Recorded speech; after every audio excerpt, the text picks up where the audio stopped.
Happy Easter, everyone. Okay, I know it's not Easter Sunday just yet, but we've been ready for this holiday for months, right? Except this year may look a little different for most of us. And before we go any further, we want to let you know that just as church isn't about a place or building, celebrating Easter isn't about being here at this building, even though we love to see everyone. You can celebrate the joy of Easter right where you are. And so, even though this year will look different in how we celebrate Easter, I wanted to talk to you as we approach this important day. No matter how you grew up celebrating, or if you grew up celebrating, you'd probably agree that, for the most part, Easter is a happy time. Think about it. Typically, you're allowed to eat an unreal amount of candy. I eat more candy.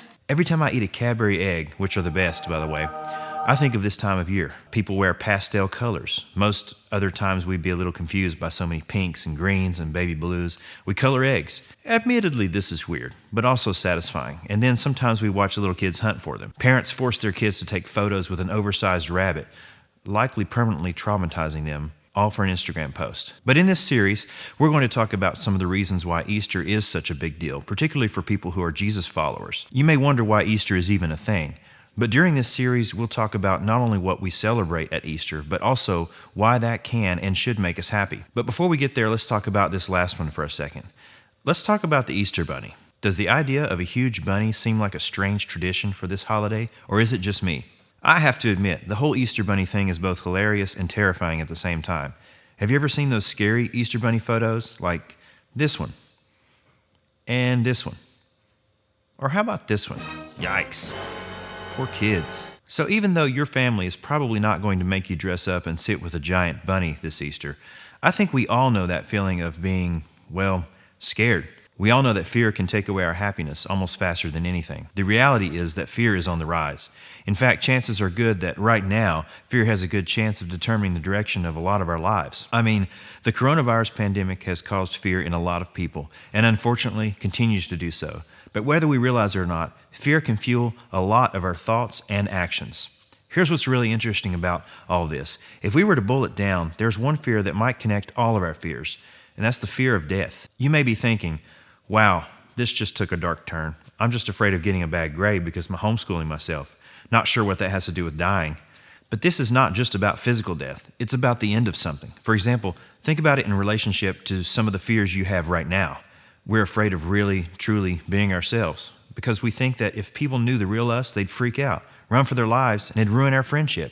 We're afraid of not getting into the college of our dreams because if our application gets rejected, that dream is dead. We're afraid of getting busted or found out when it comes to some secretive stuff in our lives. Whether it's physical death or the death of something we hope for, the fear of death comes down to losing something we think we'll never get back. And when you think of it that way, it's easy to connect almost all of our fears back to a fear of death.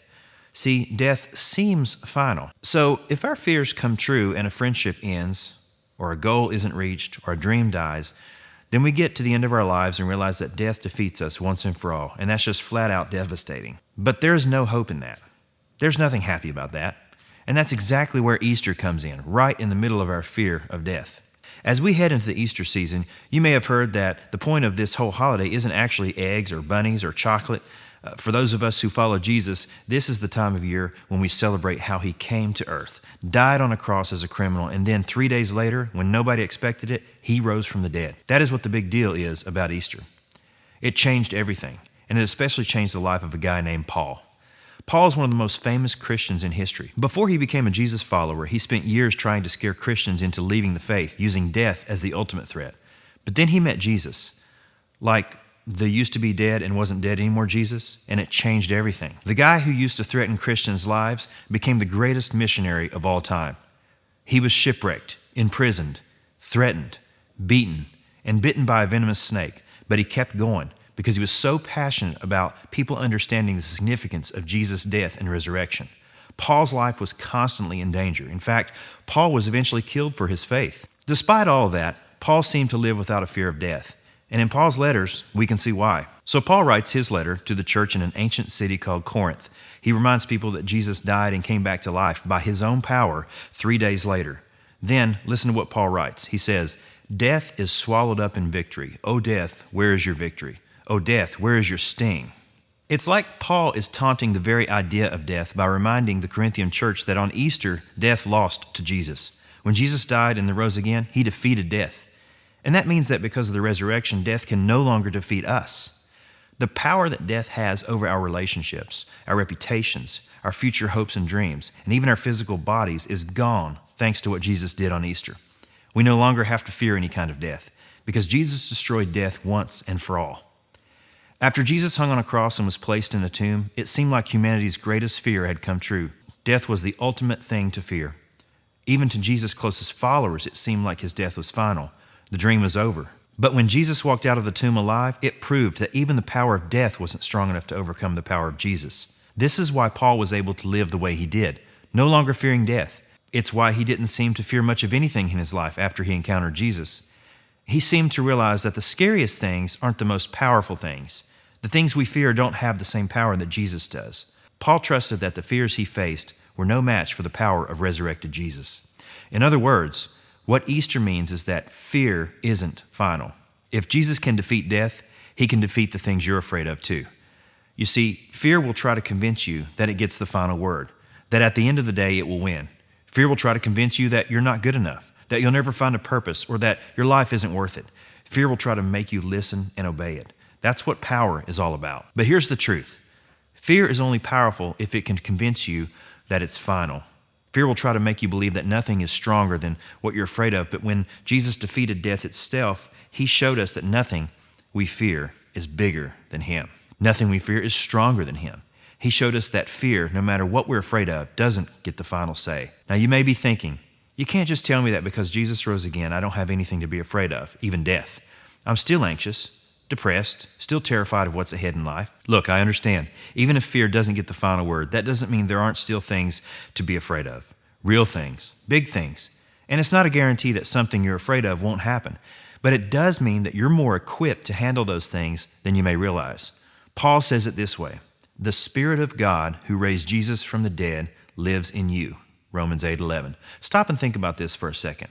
Paul is saying that the same power that defeated death 2,000 years ago when Jesus rose from the dead is actually inside of people who believe Jesus today. Maybe that's why Paul seemed to live free from so many of the fears we typically face. And if you and I could embrace the significance of Easter in our lives, maybe we could too. When you have faith in Jesus, the power that brought Jesus back to life is inside of you as well. And that means fear doesn't get to tell you what to do. You may be watching this today controlled by all sorts of different fears. Just know that if Jesus defeated death, the Spirit of Jesus who defeated death can live in you. It's nothing you do on your own, but when you rely on him is when this works. Imagine what his Spirit can do in the face of things you're afraid of. So let me ask you this: where has fear been holding you back?